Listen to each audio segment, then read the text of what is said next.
తెలంగాణ ప్రాంతంలోని నల్లగొండ జిల్లాలో అత్యధిక పద్మశాలి కుటుంబాలు గల గ్రామం భూదాన్ పోచంపల్లి.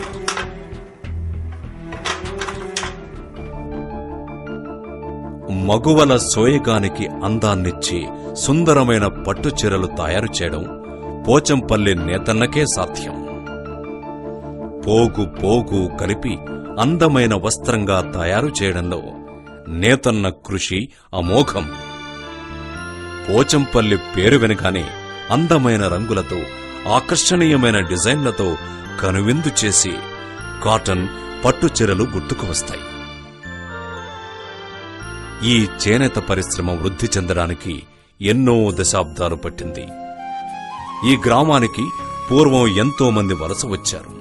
అందులో ముఖ్యంగా పద్మశాలీయులు. ఈ చేనేత పరిశ్రమ 1910వ సంవత్సరం నుండి జాతీయ స్థాయిలో వెలుగులోకి వచ్చింది. మొదటగా కైరకొండ సత్తయ్య, వెంకయ్య గార్లు ఈ చేనేత పరిశ్రమకు శ్రీకారం చుట్టారు. 1920 సంవత్సరం వరకు 50 మందికి పైగా ఈ వృత్తిని చేస్తుండేవారు. అప్పుడు 20వ నెంబర్ దారంతో మాత్రమే రంగురంగుల గళ్లతో నిండి ఉండే రుమాళ్లను తయారు చేసేవారు. వీటిని సోయా చున్లు అని పిలిచేవారు. వీటిని రుమాలుగా చుట్టుకోవడానికి, కండువాగా భుజాన వేసుకోవడానికి అన్ని కులాలు, మతాల వారు ఉపయోగించేవారు. ఆ తరువాత సుశీలు, జనానీలు అనే స్త్రీలు ఉపయోగించే వస్త్రాలు తయారు చేశారు. నిజాం కోఠీలోనూ, జాగీర్దార్ల దేవుడిల్లోనూ, ఇతర హిందూస్థానీల భవనాల్లోనూ వీటికి గిరాకీ ఎక్కువగా ఉండేది. కొంతకాలానికి ఈ వస్త్రాలను 40వ నెంబర్ దారంతో ఉత్పత్తి చేయడం ప్రారంభించారు. వీటిని పాకిస్తాన్, ఆఫ్ఘనిస్తాన్ వంటి దేశాలకు ఎగుమతి చేసేవారు.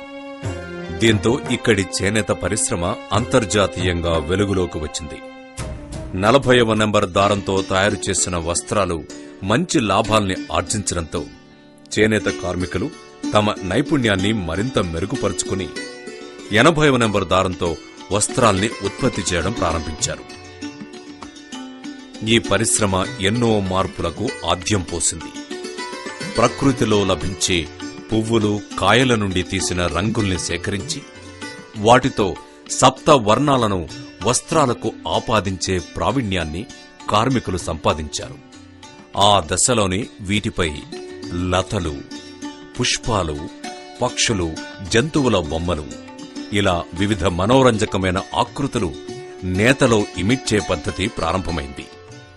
ఇది చిటికి విధానంగా ప్రసిద్ధి చెందింది. ఈ వస్త్రాలు రంగుల నాణ్యతకు, డిజైన్లకు పెట్టిందే పేరుగా అతి కొద్ది కాలంలోనే ప్రఖ్యాతిగాంచి పోచంపల్లి చీరలుగా దేశవ్యాప్తంగా గుర్తింపు పొందాయి. అదే సమయంలో పోచంపల్లి అనే పేరుతో మరో 1-2 గ్రామాలు ఉండడం వల్ల ఈ గ్రామం చీరల పోచంపల్లి పేరును సార్థకం చేసుకుంది.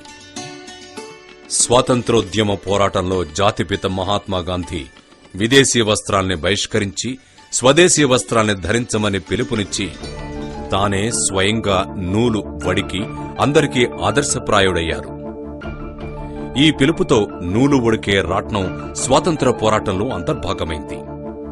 పోరాటానికి స్ఫూర్తినిచ్చిన రాట్నం 3 రంగుల జెండాలో జాతీయ చిహ్నమైంది. వ్యవసాయ రంగం దేశానికి వెన్నెముకైతే ఈ చేనేత రంగం గుండెకాయగా నిలిచింది. స్వాతంత్ర్యం వచ్చిన వెంటనే నాటి భారత తొలి ప్రధాని పండిట్ జవహర్లాల్ నెహ్రూ గారు బడుగు బలహీన వర్గాల అభివృద్ధి కోసం పంచవర్ష ప్రణాళికలో చేనేతకు అధిక ప్రాధాన్యత కల్పించారు. స్వాతంత్ర్య సమరయోధుడు, మంత్రి ఆచార్య కొండా లక్ష్మణ్ బాపూజీ కృషి ఫలితంగా రాష్ట్ర వ్యాప్తంగా చేనేత సహకార సంఘాలు ఏర్పడ్డాయి. అందులో భాగంగా కొయ్యలగూడెం చేనేత సహకార సంఘం 1950వ సంవత్సరంలో ఏర్పాటు చేయడం జరిగింది. ఈ సంఘం పోచంపల్లి గ్రామానికి దూరంగా ఉండడం వల్ల సకాలంలో నూలు, రంగులు, నేత కూలీలు అందక కార్మికులు ఇబ్బందులకు గురయ్యారు. దీనికి పరిష్కారంగా 11 అక్టోబర్ 1955వ సంవత్సరంలో పోచంపల్లి చేనేత సహకార సంఘాన్ని ప్రభుత్వ సహకారంతో ఏర్పాటు చేసుకున్నారు. ఈ సంఘం ద్వారా కార్మికులు తయారు చేసిన వస్త్రాలు విక్రయించడానికి వెసులుబాటు లభించింది. 1956వ సంవత్సరం వరకు 80వ నంబర్ దారంతో కాటన్ చీరలు ఉత్పత్తి చేసేవారు. అదే సంవత్సరంలో పోచంపల్లి చేనేత సహకార సంఘాన్ని ఆల్ ఇండియా హ్యాండ్లూమ్ బోర్డ్ అధ్యక్షురాలు శ్రీమతి కమలాబాయి చటోపాధ్యాయ మరియు ఆర్వి రావ్ మరియు దయారంగార్లు విచ్చేసి చీరల నైపుణ్యాన్ని చూసి అభినందించారు. వీటిని సిల్కు దారంతో నేస్తే మరింత ఆకర్షణీయంగా ఉంటాయని అభిప్రాయపడ్డారు. కాని అప్పటికి పట్టు చీరలు తయారు చేయడంలో ఇక్కడి నేత కార్మికులకు అనుభవం లేకపోవడంతో శిక్షణ పొందడానికి ఈ గ్రామం నుండి కర్ణాటె మాణిక్యం, అనంతరాములు గారు బెనారస్ వెళ్లి శిక్షణ పొంది అనంతరం పట్టు చీరలు తయారు చేయడం మొదలుపెట్టారు. అదేవిధంగా పట్టు రంగుల అద్దకం మరియు నేత పనిలో మరిన్ని మెళకువలు నేర్చుకోవడానికి ఇక్కడి నేతన్నలు తమిళనాడులోని కుంభకోణం వెళ్లడం జరిగింది. ఈ సమయంలో వీరు తయారు చేసిన పట్టు వస్త్రాలకు గొప్ప ఆదరణ లభించడంతో పట్టు చీరల ఉత్పత్తి పెరిగింది. 1970 సంవత్సరానికి పట్టు చీరల ఖ్యాతి దేశ విదేశాల్లో వ్యాపించింది. 1955 అక్టోబర్ 11 నాడు ఈ చేనేత సహకార సంఘం, పోచంపల్లి చేనేత సహకార సంఘం ప్రారంభమైంది. అప్పటి నుంచి కూడా అప్పట్లో మరి కాటన్కు ఎక్కువ ప్రిఫరెన్స్ ఉండే, ఆ కాటన్లో రకరకాలైన డిజైన్లు తయారు చేసినాము. అప్పటి నుంచి కూడా ఈ కాటన్ ఫేమసే. పోచంపల్లిలో తయారైనటువంటి కాటన్ చీర కూడా అప్పటి నుంచి కూడా గుర్తింపున్నటువంటి చీరలు. ఆ తర్వాత లేటెస్ట్గా మరి సిల్క్లో కూడా తయారు చేయడం జరిగింది. అప్పుడు కాటన్లో తేలియా రుమాన్లు కానీ, కాటన్ చీరలు కానీ, నాయుడమ్మ చీరలు ఇట్లా రకరకాలు తయారు చేసుకుంటూ రాను రాను సిల్క్లోకి ప్రవేశించడం. సుమారుగా సిల్క్ వచ్చేసి కూడా దాదాపు ఒక 40 సంవత్సరాలు అయింది. అప్పటి నుంచి కూడా మరి ప్రపంచ ప్రఖ్యాతి కానిటువంటి సరుకులు తయారు చేయడము, మరి ఇతర దేశాల నుండి వాళ్ళు కూడా రావడము, ఈ యొక్క సరుకులు సిల్క్ కానీ, కాటన్ కానీ, బెడ్షీట్లు కానీ ఏవైనా వాళ్లకు ఇక్కడి నుంచి మేము ఎగుమతి చేస్తుంటాం, వాళ్ళు కూడా దిగుమతి చేసుకుంటారు. సువర్ణమేకం బహుభూషణాని అంటే బంగారం ఒక్కటే గాని నగలు ఎన్నో రకాలు. అదేవిధంగా పట్టుదారం ఒక్కటే అయినా చీరల శిల్పాలు అనేకం. చేనేత వస్త్రాలు నేటికి అధునాతన సాంకేతిక పరిజ్ఞానం గల మిల్లు వస్త్రాలతో పోటీపడ్డమే కాకుండా మిల్లులు కూడా తయారు చేయలేని వస్త్రాలను అత్యంత నైపుణ్యంతో ఆకర్షణీయంగా తయారు చేసి ఇక్కడి నేతన్నలు జాతీయ స్థాయిలో అవార్డులు గ్రహించారు. అలాంటి వారిలో ఒక ఆణిముత్యంలా వెలుగొందిన మహానుభావుడు కీర్తిశేషులు చిలువేరు రామలింగం గారు. చేనేతను ఒక పరిశ్రమగానే కాకుండా ఒక కళగా ఆదరించి కొత్త కొత్త డిజైన్స్ ను సృష్టించడంలో ఇతని కృషి, పట్టుదల అమోఘం. వీరు బాపూజీ, నెహ్రూ, ఇందిరాగాంధీ వంటి జాతీయ నాయకుల చిత్రపటాలు, వివిధ దేవతామూర్తుల రూపాల్ని మగ్గంపైన నేతలో రూపొందించి చేనేత పరిశ్రమ గొప్పదనాన్ని చాటి చెప్పారు. పోచంపల్లి చేనేత కార్మికుల సృజనాత్మకతను, వారి పనితనాన్ని గుర్తించిన బాలీవుడ్ అగ్రదర్శకుడు శ్యామ్ బెనగల్ 1986వ సంవత్సరంలో సుష్మాన్ అనే హిందీ డాక్యుమెంటరీ చిత్రాన్ని చేనేత కుటుంబ కథాంశంగా నిర్మించారు. దీనికి జాతీయ అవార్డు రావడం విశేషం.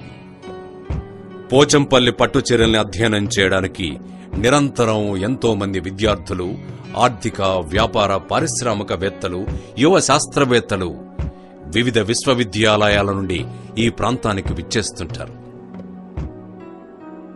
పోచంపల్లి పట్టు, కాటన్ చీరలు, చేనేత టై అండ్ డై వస్త్రాలకు ప్రభుత్వం 2004వ సంవత్సరంలో GI అంటే జియోగ్రాఫికల్ ఇండికేషన్ పేటెంట్ హక్కును కల్పించింది. చేనేత పరిశ్రమ అభివృద్ధి కోసం 2008వ సంవత్సరంలో పోచంపల్లి మండలంలోని కనుముక్కల గ్రామంలో ప్రభుత్వ ప్రైవేట్ భాగస్వామ్యంతో హ్యాండ్లూమ్ పార్కును స్వర్గీయ వైఎస్ రాజశేఖర రెడ్డి గారు ప్రారంభించారు. చేనేత రంగానికే ఊపిరిపోసిన ఈ నేతన్నకు నేడు బ్రతుకు బండిని ఈడ్చడం భారంగా మారింది. పవర్లూమ్, మిల్లు రంగాల పోటీ, చేనేతపై ప్రభుత్వ వ్యతిరేక విధానాలు, నిత్యం పెరుగుతున్న ముడి సరుకుల ధరలతో చేనేత పరిశ్రమ మనుగడ కోల్పోతోంది. నేడు ఈ చేనేత కార్మికుని పరిస్థితి మరింత దయనీయంగా మారింది. 35 ఏళ్ల సంది పట్టుమొగ్గ నేస్తున్నాం. అప్పుడు లాభాలు మంచిగా ఉన్నాయి. ఈనాడు తిండికి కష్టం ఉన్నది. పోచంపల్లి పేరు ఆ ప్రపంచం మొత్తం వ్యాపించింది. ఇప్పుడు దాంతోనే అంతరించిపోయేటట్టుంది. భూదాన్ పోచంపల్లి ప్రస్థానంలో ముఖ్యమైన ఘట్టాల్ని పరిశీలిద్దాం. ఈ గ్రామంలో ఉన్న పర్యాటక ప్రదేశాల్లో అతి పురాతన భవనంగా చెప్పుకునేదే 101 దర్వాజాల భవనం. దీన్ని 1919వ సంవత్సరంలో నిర్మించారు. నేటికి ఈ కట్టడం పర్యాటకుల్ని విశేషంగా ఆకర్షిస్తుంది. 1950వ సంవత్సరంలో పోచంపల్లి వీధుల్లో జనరేటర్ ద్వారా విద్యుత్ సరఫరా చేయబడింది. ఆ దశాబ్దంలోనే హైస్కూల్ ఏర్పాటు చేసి హెచ్ఎస్సీ వరకు విద్యాబోధన సాగింది. 1970వ సంవత్సరంలో హైదరాబాద్ నుండి పోచంపల్లికి రోడ్డు మార్గం ఏర్పడింది. అదేవిధంగా గ్రామ పరిసర ప్రాంతాలకు కూడా రవాణా మార్గం మెరుగుపడింది.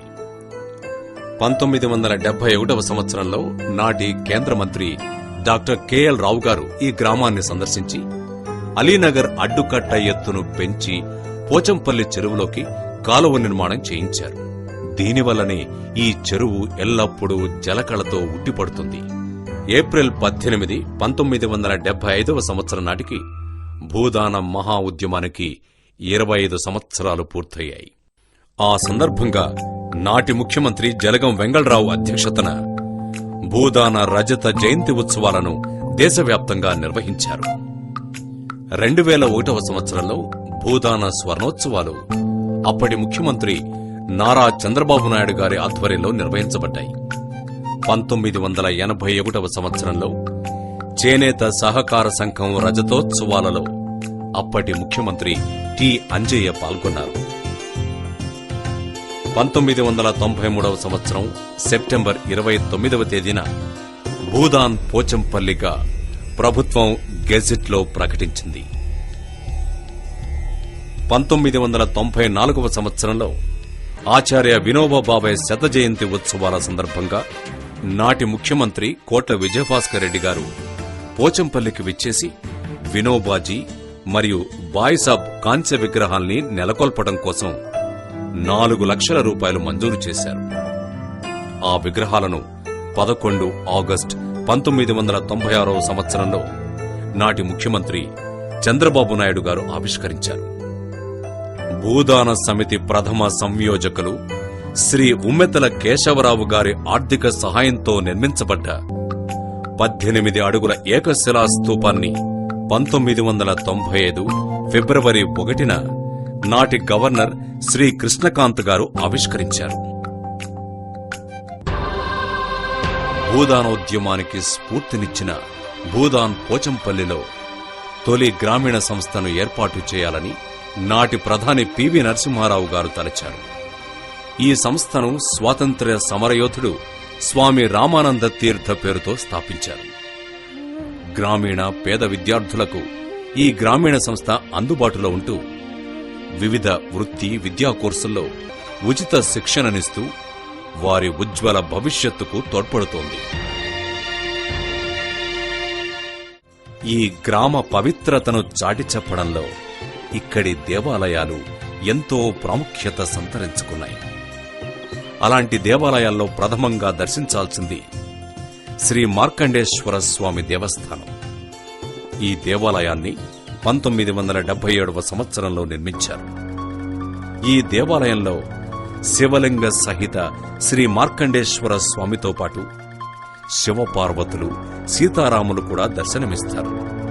ప్రతి సంవత్సరం మాఘశుద్ధ చవితి నుండి దశమి వరకు బ్రహ్మోత్సవాలు ఘనంగా నిర్వహిస్తారు.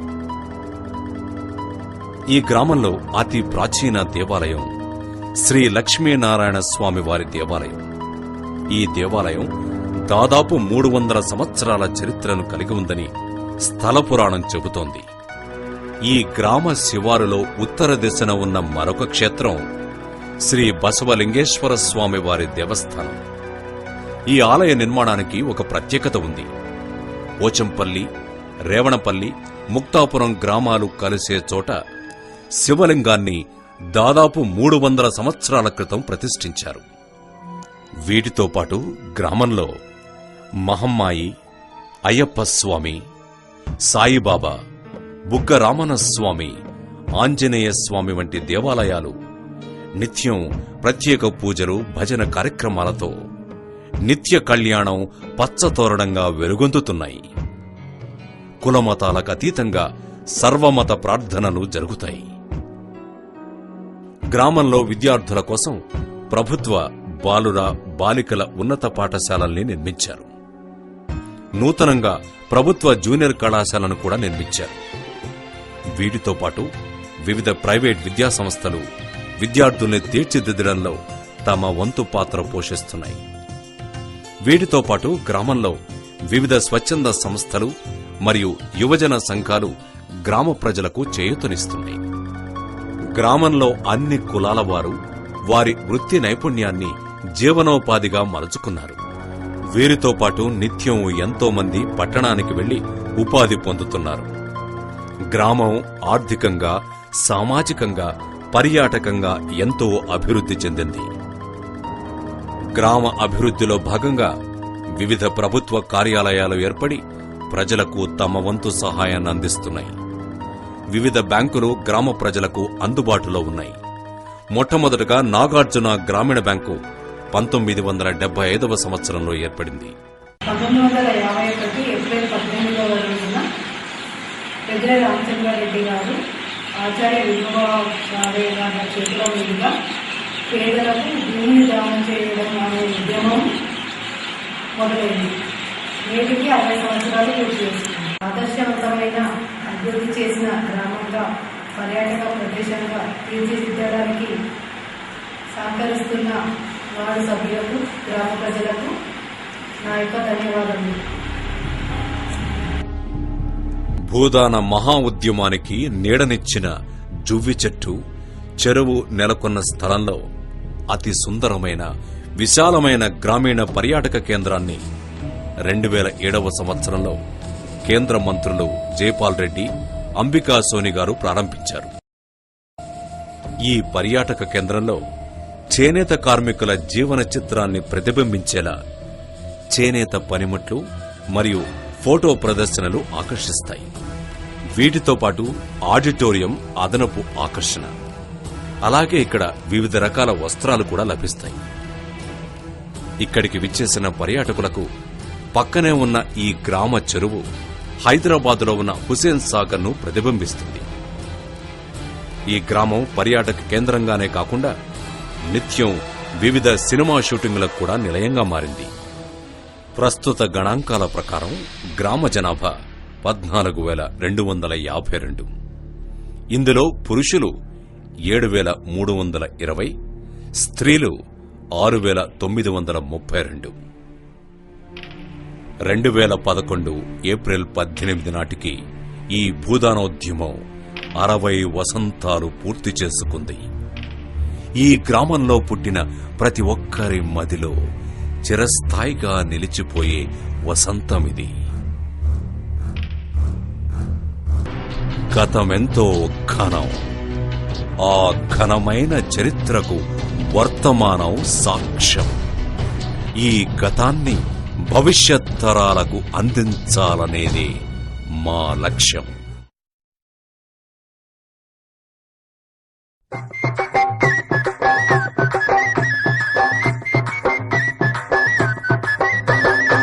నా పల్లె అందాలు చూసి చెక్కను విందురో, నా పల్లె అందాలు ఎత్తు వంపులతోని డొంకల దారులు చూడు, ఏపుగా వెరిగినట్టి ఆపలు ఈ రోలు చూడం, అల్లుకున్న అడివి తీగలాదుందా పొదలు రో, నా పల్లె అందాలు.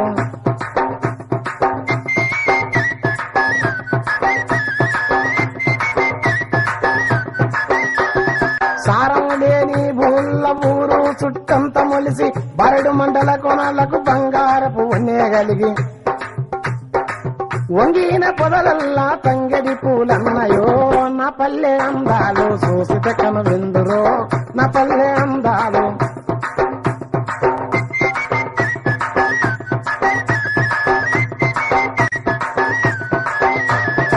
చిత్రాంగి వేషమేసి సింధూరామడెగిరినట్టు సల్లగాలికి ఊగే సద్దాసేను ఒలుపు చూడం పాలుబట్టిన కంకి మీద పక్షినాల నీయదో నా పల్లె అందాలు చూసిత కను